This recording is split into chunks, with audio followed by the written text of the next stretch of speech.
I am just totally geeking out because that was so incredible. I love that. I decided at the last minute to not do a classic slideshow because everybody was sending me such great information and ideas, and I thought, you know what, I really want to talk about really current issues and ideas that are happening here right now. And I'm so pleased to be able to be here. This is one of my favorite places to visit. It also has just a tremendous number of great memories, particularly from my days working for the Obama administration, working at the Department of Housing and Urban Development. I came with then HUD Deputy Secretary Ron Sims and a bunch of folks from the Economic Development Administration early on in our tenure. I think back in 2010, and one of the things that we were looking at were places that really were creatively thinking about how to build local economies, how to reinvest in local businesses, and how to create thriving economic opportunities for people who are starting with very small businesses and trying to grow that. And so it was really fun to be able to come and see that, and I know it's a big source of pride for this region to have such a great local business climate. And you know, they sort of just kept going from there.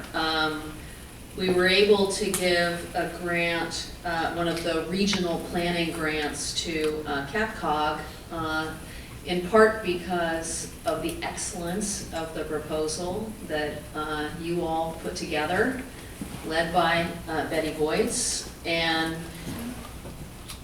that organization, CapCog, has recently been, Betty mentioned it to me in the hallway, recognized by the Environmental Protection Agency as a leader in reducing air pollution. This is so incredibly important because we really have to deal with the health of our people. And I think one of the things that we're learning is that an overwhelming number of young kids are suffering from asthma, in part because of the particulates in our air. And so the fact that you're able to really address that is a huge leap forward. And you know, the other thing I just would remind you is that even though it was 3 or 4 years ago that you were able to get one of these regional planning grants, and working at the regional scale is hard. It means building bridges with, you know, across jurisdictional lines, and we saw the maps that Professor Mueller put out that show, you know, how hard that might be. Getting one of those Sustainable Communities grants was harder than getting into an Ivy League college. So, good work. And then I think in part because of the strength of your community, we were able to give a community challenge grant to the city of Austin to work in Colony Park. And that's now being, the design team includes my really good friend Doug Farr from Chicago, who is probably, I think, one of the foremost leaders in thinking in a comprehensive way about how do we improve the lives of people, how do we design our communities so that they have a light imprint on the land, and how do we think about intergenerational living, how do we think about a whole array of different housing opportunities so that people might be able to live in a neighborhood and stay, maybe move as they mature and grow and change in different parts of their lives. So that to me is an incredible opportunity. He sent me a note last night saying that he's really been struggling with how to bring housing and transportation together in that project, and how in some ways it's almost easier to deal with housing affordability than it is to deal with transportation and making transportation options truly work for people at all stages of their lives, and with all the different kinds of things that we need to do every day. I think that it's one of the biggest challenges that we'll have to really confront, and that's a big part of what I've been thinking about also. I've recently left government. I've now become an environmentalist. I never really thought I would go from being a community development and social justice activist to becoming an environmentalist. But it's, I think, really time to bring these worlds together and find ways that we can build our communities so that they are healthier and they're more responsible for the long term, and that they really leave something for the next generation. So that's been a big part of my focus over the last few months, is how can we create more of an alliance between the housers, as I call them, you know, the transportation folks, the folks who are trying to grow our economies in ways that are resilient, not just the kind of next big silver bullet project coming in, and do that in a way that allows us to make real progress on climate pollution and improve water quality and air quality, as Betty has been doing. So that's been my focus over the last few months, and I think that one of the takeaways I have from this whole experience working in the federal government and working on this new Sustainable Communities program is we need to talk, but we need to get moving. We need to start going faster, quicker, leaner, stronger. We're getting some real pushback from people in communities across the country. I don't know if that's the case here, but a lot of visioning and talking and not enough action. So we got to confront this. I think that that's really, you know, maybe this is sort of the theme for all of my thinking, and I think we are learning more, as Liz showed in her presentation, which I thought just beautifully brought really complicated data that it can be super abstract and hard to understand, down to what it actually means for people who live in our communities.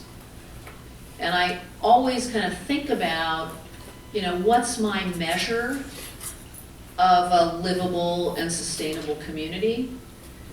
It's one where people at different stages of their lives or in different income brackets can actually live their life with pride and can do that affordably.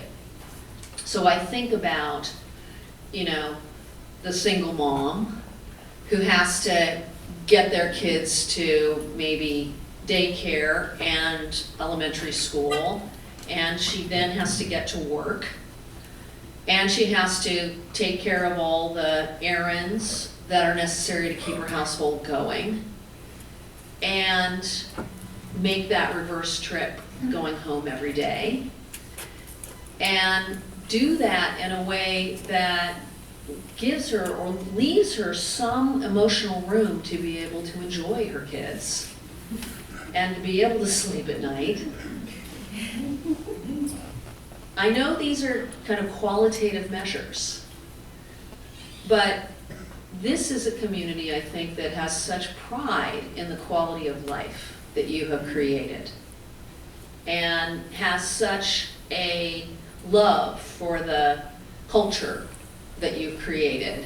And I worry when I see these statistics about how fast things are changing and some of the downsides that are emerging, that worries me a lot for that single mom who really should be embraced as a part of this community. And I know you want that, because I know this community really does value everyone in it. But I would urge you, as you think about planning for the future and planning for the next set of investments in housing and transportation, that you're maybe kind of creating a measure in your own mind, or maybe it's a measure for yourself. How would this actually work? How do we move beyond some of the kind of big, kind of abstract discussions to making a community where people really enjoy living here and they can afford to live here and they're happy as they're living here and they're able to access jobs and be able to have a fulfilled life. One of the studies that I've been tracking is a recent Harvard University study that, again, looks at this income divide, income and racial divisions in our communities.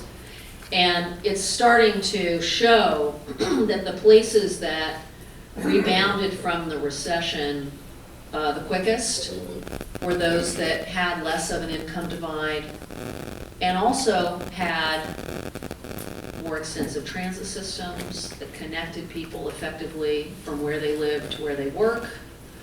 And they had a pattern of community development that allowed people to, in some cases, live and work in some of the same neighborhoods. So there's real evidence starting to show that when a community takes these issues on, it actually benefits everyone. This is not a strategy, I think, for just one segment of the population. It is a fundamental stabilizing effect for the community as a whole, if we think more comprehensively. So one of the things you might ask yourself is, how did the Bostons and the Denvers and some of the other places in the country that are rated higher on those measures do it? And I think that one of the things that they're learning is that there are, of course, no silver bullets. There's not one solution that just is magically going to solve all these challenges. And I think it's a little reductive, frankly, to expect that if we're just working on one strategy, it's going to solve problems for the real diversity of people who live in our communities. You know, you might be at a place in your life where you really do have a large family, you really want to live in a place that has more room, and at that point in your life, it's really important to be living in a more of a suburban community. Those people should have the opportunity to be able to take care of errands nearby, to be able to bicycle to local destinations. Those kids should be able to walk to school as well. And so one challenge that we have and one strategy is to make sure that we're paying attention to the places that maybe don't fit our current vision of a compact, walkable, transit-connected community, but they can gradually evolve and change. And we want to make sure they're included in this strategy. I thought the Imagine Austin plan that identifies a set of centers that would focus new housing and jobs and create real, I guess, activity places. That's so important because we're learning that when you bring together that kind of magic recipe of housing that allows a whole diversity of different types of people to be able to live in a neighborhood or a center, with jobs that maybe is a mix of kind of your straight up office, but also entrepreneurial business opportunities, and put that in a place that really is hospitable to people walking and meeting each other and participating in civic culture. Those places create higher values for their municipality. Professor Ed Glazer has been writing about this. I don't really agree with him on all kinds of things, but he's really showing that interaction and spark that comes from living together, working together, being together, playing together, actually creates more value and more creativity, more business than just taking each of these increments of development separately. So there's a magicness to bringing them all together. And Chris Lineberger, who's at the Brookings Institute, calls this walkable urbanism, or walk-ups, which now in the Washington, D.C. area is essentially the mantra. I mean, almost all of the kind of strip malls and suburban shopping centers and big wide streets just outside of the core of Washington, D.C. are now getting revitalized and retrofit into walkable urbanism. Almost all of these are connected to our transit system. And the transit district in DC, which I understand is not at the same scale as this region. I completely understand that. Okay, I'm not totally nuts. But what is happening that I want to draw your attention to is that we've kind of gone over a tipping point. And there are more people who really are able to live that life where they're not having to drive for every single trip. And they want this. This is a strong and growing market. We added some capacity to a transit line called the Green Line recently, and it's sparked, it's almost like pop-up neighborhoods around many of the transit stops in the region. And they're so alive. People are out every night walking. It's wonderful. And Washington, D.C. is not a place of high-rises. Remember, we have a height limit so that you can't, block the view of the Washington Monument. So, maybe the tallest buildings, 10 stories. Most of these neighborhoods that I'm talking about are 3 to 5 story buildings. And they are being loved to death, which is really great, but it's also part of the challenge that we're talking about here, which means that we need to really think carefully about how we integrate affordability in our housing and our way of life into these communities. I think that there are very few cities who have really cracked the code on affordability. And it's particularly in balancing how we preserve the housing that exists now, that is perhaps market rate housing, but as you create wonderful city living, particularly with better access to jobs through an improved transit system, almost everywhere where there's a strong market, these rental housing units are lost very early on. And it is only in the places that have been extraordinarily proactive that we allow or maintain the possibility of more mixed neighborhoods. I think in the Twin Cities, that's probably one of the most excellent strategies. I think they're one of the places that I look to for strategies to both preserve existing housing that is affordable to working families and ensuring that as new housing is built, it also includes affordability. They've created a fund, a trust fund, which I think this region has also. But this trust fund is specifically around preserving affordable housing and that might be, that's existing housing. And then they use other mechanisms like inclusionary housing ordinances, other kinds of incentives, bonuses, loan guarantees as new housing is getting built. So there are strategies that you can look to be able to do this. I think one of the challenges, though, is that we often get, I think, too bogged down in making sure that these infill projects, particularly along this very highly valued transit system, they're taking too long. I think it's super great that I heard that Plaza Saltillo is starting to move forward, or that the developer will be selected.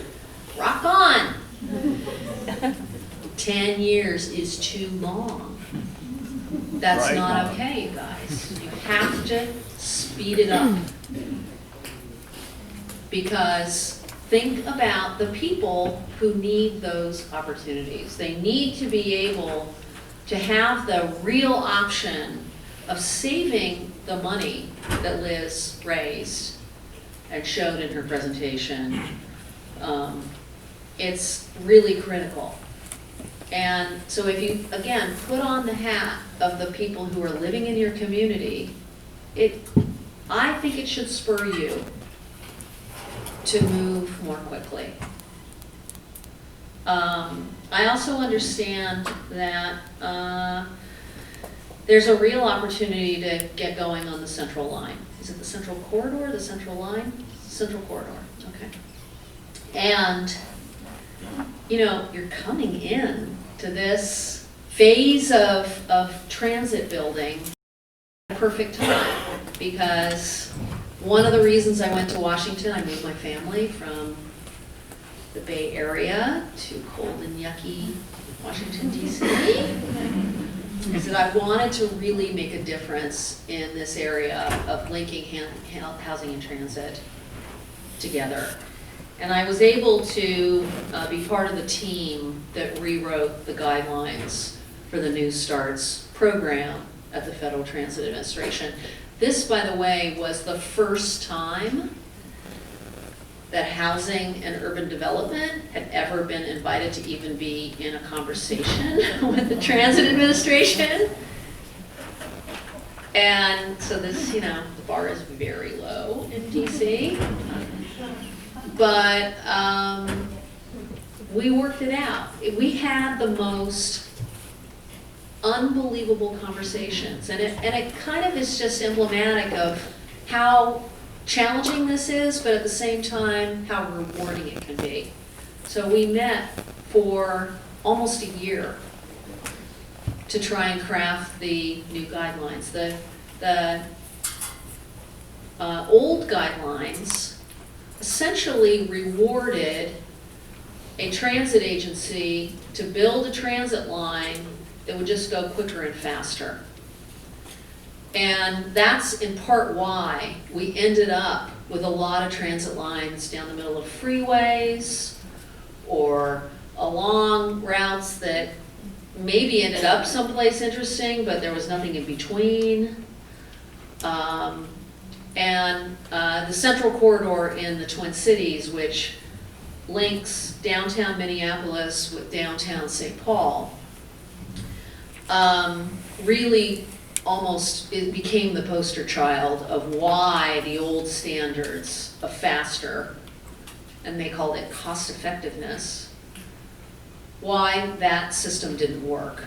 So if you can imagine two major downtown or major job centers, the two major job centers of the region, and trying to link those together along a big arterial street that goes through a bunch of existing neighborhoods.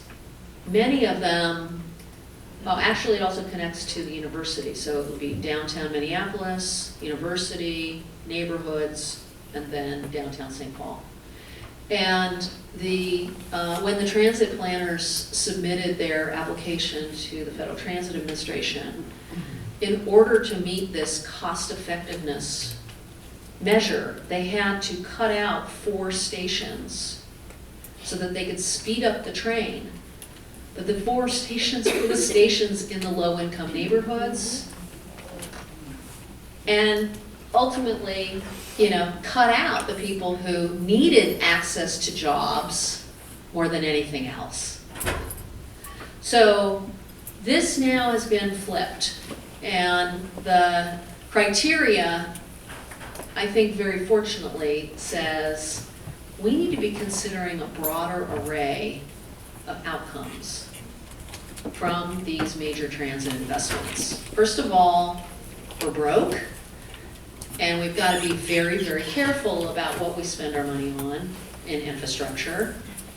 And we better make sure that we're getting multiple benefits from every single investment. It's not good enough now just to be thinking about how fast you can move people.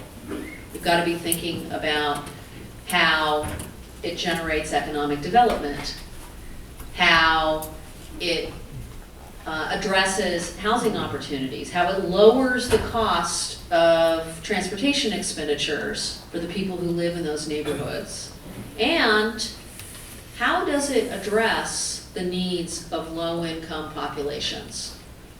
So remember, we have a partnership here between the Federal Transit Administration and the Department of Housing and Urban Development that is responsible for providing affordable housing or supporting affordable housing in communities across the country.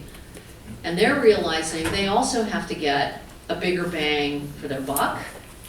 And it's not fair to their clients if the affordable housing is out in places where people have to have a car as an entry point to the job market. That's a big burden. So we have housing and urban development prioritizing transit corridors as places to invest affordable housing dollars. And now, pretty much any time you're competing for funding at the at the housing and urban development streams of money, you're not going to get it unless you have your housing clustered around the transit lines, if you have transit lines. And then you have the Federal Transit Administration going, you know what? It's really a benefit to us to be sparking economic development and, frankly, serving people who can truly benefit from this major infrastructure investments. So think about that as you move forward. These new criteria are much more robust and, frankly, work in favor of a city that is looking at creating opportunity for everyone. These funds for transit infrastructure are, again, unbelievably competitive. I think if we look at the pipeline of requests into the system, the New Starts program, that's the program that funds the transit lines with federal funding. If you look at the requests, maybe it would take 30 years to be able to fund all the requests that are here today in the pipeline. So it's a big competition. And only the places that really go all out and really show that you're tackling the tough problems and you understand that this multi-million-dollar investment is actually an economic development tool and a quality of life tool and a way to improve opportunity for our communities. Those are the only successful grant applications anymore. So the bar has really been raised. And you know what? You guys can totally do this. You have all the pieces in place. You have a love of your community and an attachment to a quality of life and culture that is unique, and such a community commitment to that. You have a strong economy. You have a growing community. Think of all the places that are trying to improve themselves, and they don't even have any juice to work with. And you have some real challenges that this investment and this strategy, if you look at it holistically, can become kind of a demonstrable statement that we're going to take this on. We're going to do something differently. And so I urge you, really take this on. I think you can make it. I think you're in a really good space. I think you're in a very competitive position. I don't say all those things to scare you, but it's serious now. But now's the time, because you've been talking a lot. Listen, I came from Eugene, Oregon, where basically they can't make any decisions. But go forth and play at the top of your game. So thank you very much.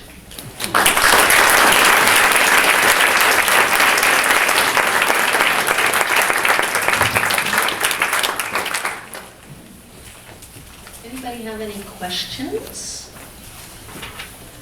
It's morning. Yeah, do we need the mics or? Yeah. You wanna, oh, yeah, there we go. Can you come down here? Oh, you're the AV guy, you can't do that. You guys are so amazing to come out early, Friday morning. Everybody's like wanting to get out of town. Thank you for doing this. I have a question. Thank you, that was great.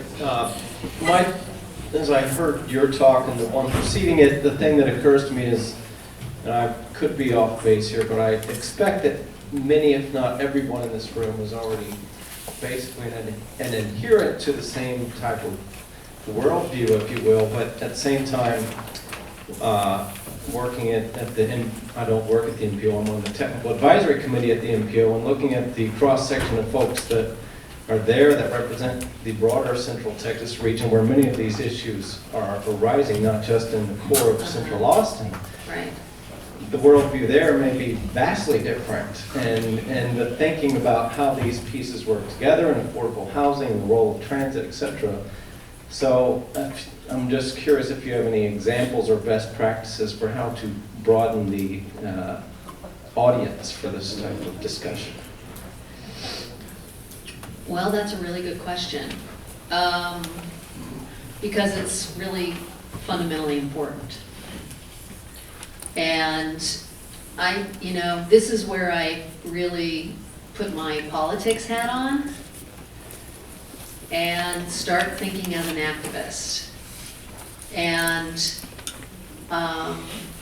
it's important in those settings to really understand what are your shared values, and how can you laser focus on those shared values to try and find things to work together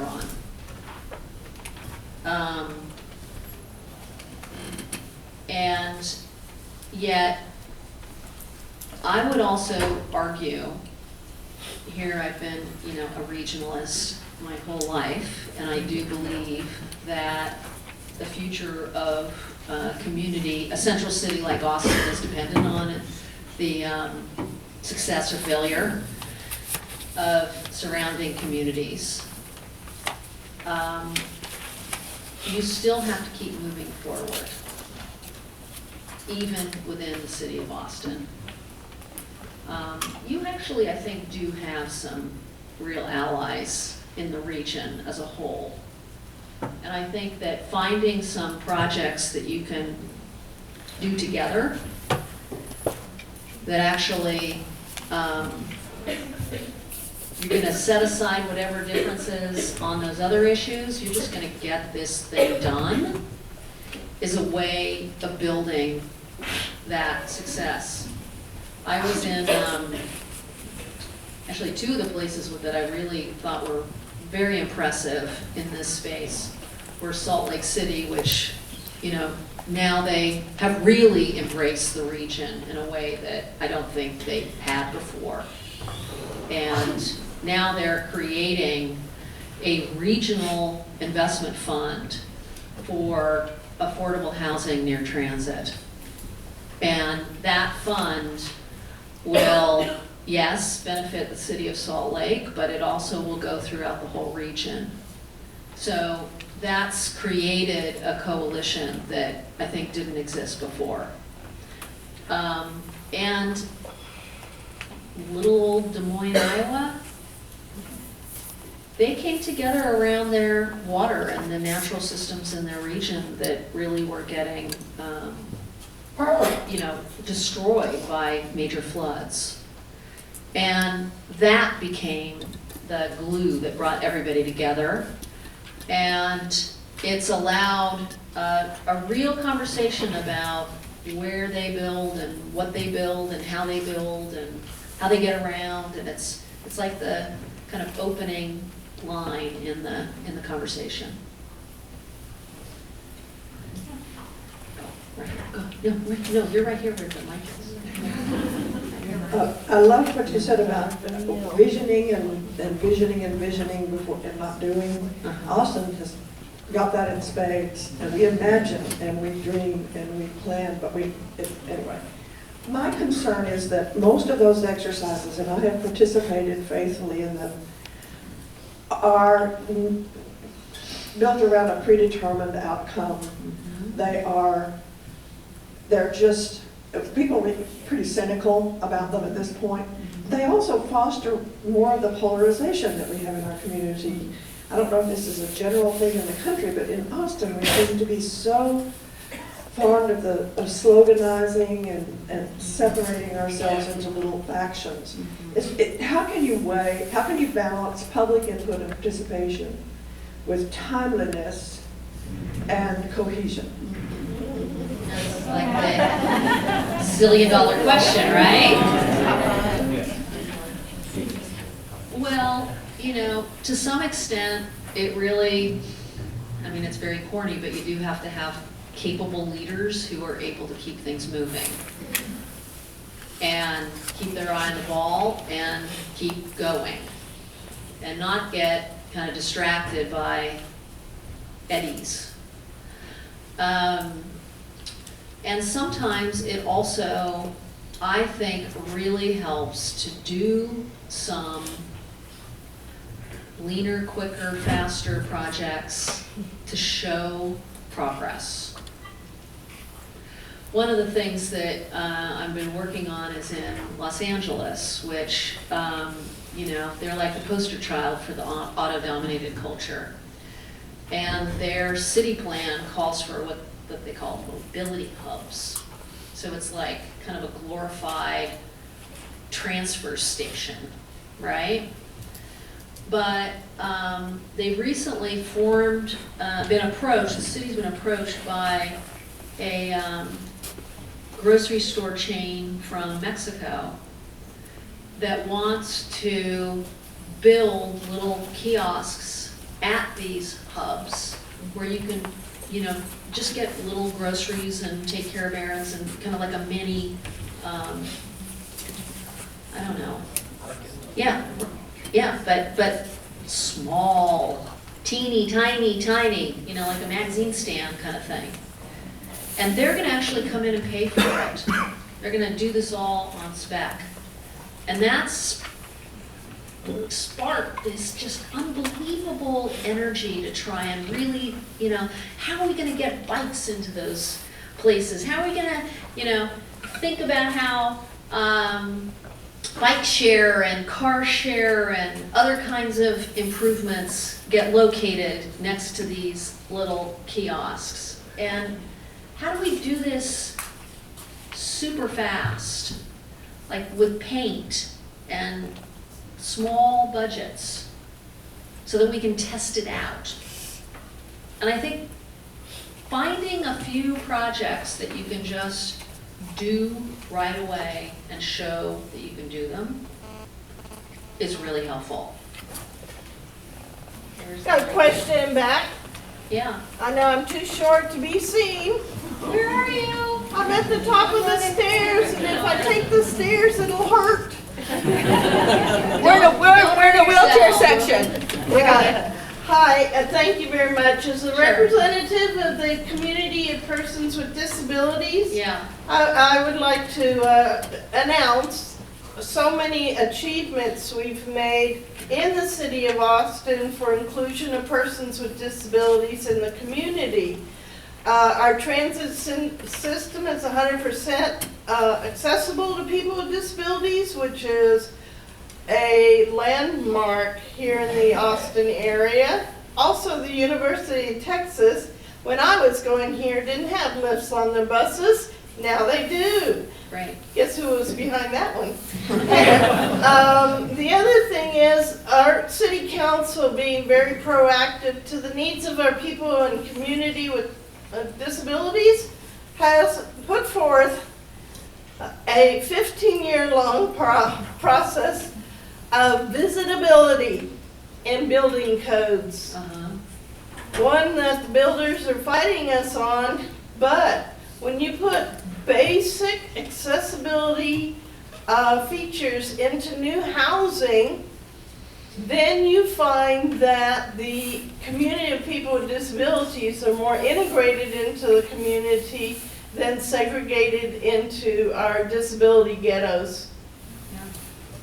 So thank you. Yeah, that's terrific progress. I'm just gonna go wherever the mic goes. Yeah, sometimes that works. The mic master, as it were. So you said something really interesting. That was pretty fantastic. That after you guys worked to get HUD and FTA really talking, that nowadays, if you want money from HUD, you pretty much have to be able to show that transit's there, right? That's in place, it's accessible to low-income families. I'm wondering if the reverse is true. That considering how competitive the new starts guidelines are, whether you basically have to have affordable housing policies and practices in place near a transit line if you want federal money. Well, the new guidelines from the Federal Transit Administration lay out in really strong detail how they are going to rate your application. And I think to their credit, they have tried to create a rubric that is actually quite flexible.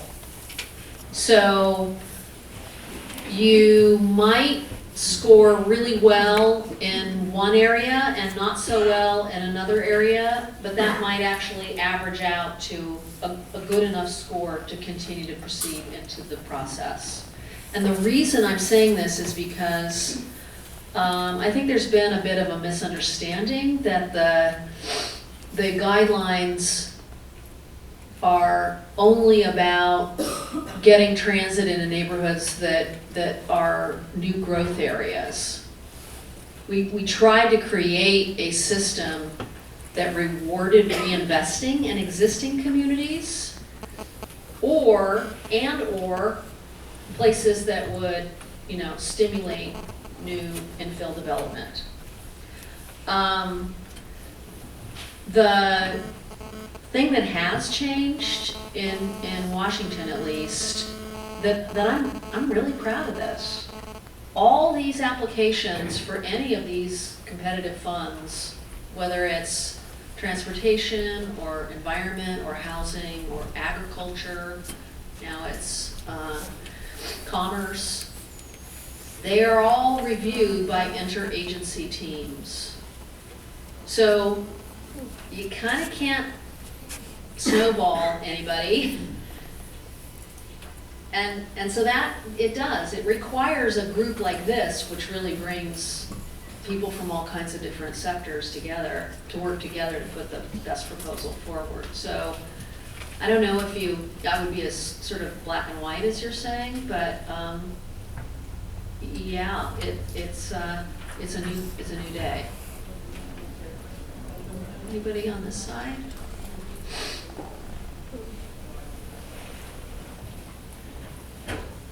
I guess I view part of this as a cultural issue in the fact that in the past, we've all had a lot of respect for each other's jobs and what they do, and I feel like we have lost some of that. And that's somewhere in here, like with the trades, a lot of the jobs today are service-type jobs. And hopefully everybody will keep moving up to a higher level. But somehow we need to move in towards more of a communications and educational side of how that we can move back towards respect for each other for what they do, because everybody's job is important. Yes, that's right. That's right. I can just go ahead if you don't. Go for it. I agree with you.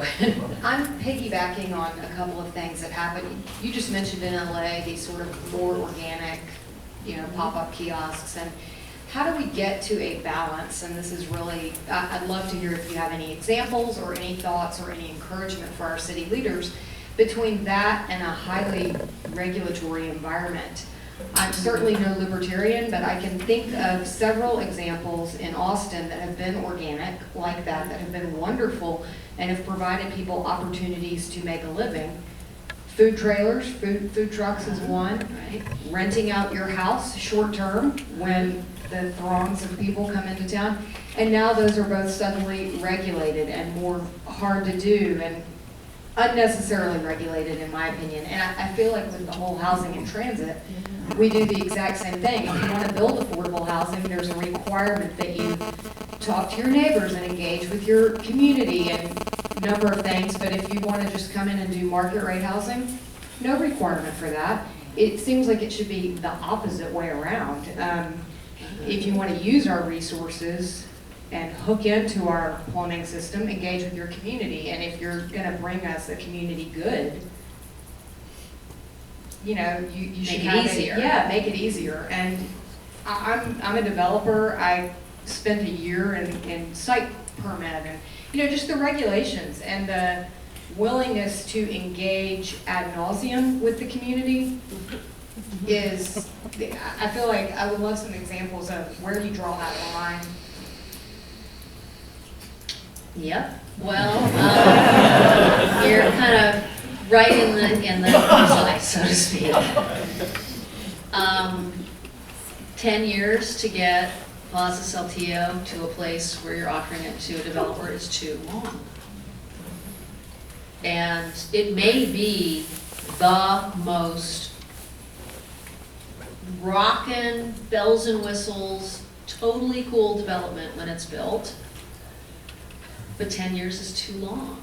We have, when I was in the Bay Area, we had a project that was considered kind of like the demonstration project for all time. It was called Fruitvale Transit Village. And if you're like a transit geek, you know about this project, right? And so it had affordable housing, it had local small businesses, it had a bike repair shop.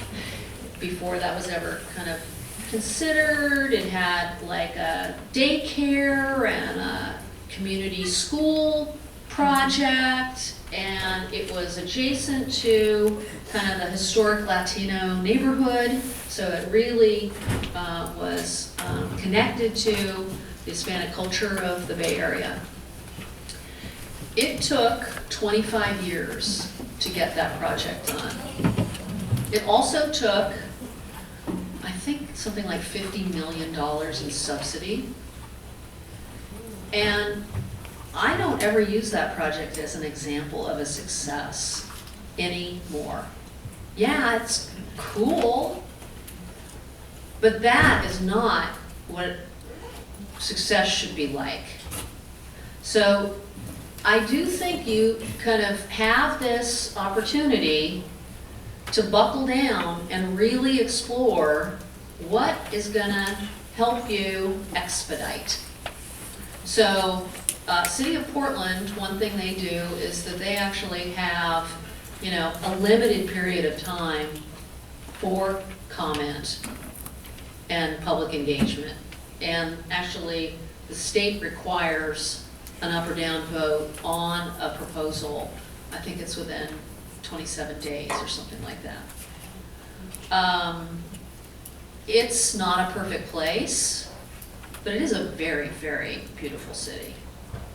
And I know you all probably would like to have some of the cool things that are there. There's a lot of that here too, but I'm just saying, you know, it's something you could aspire to.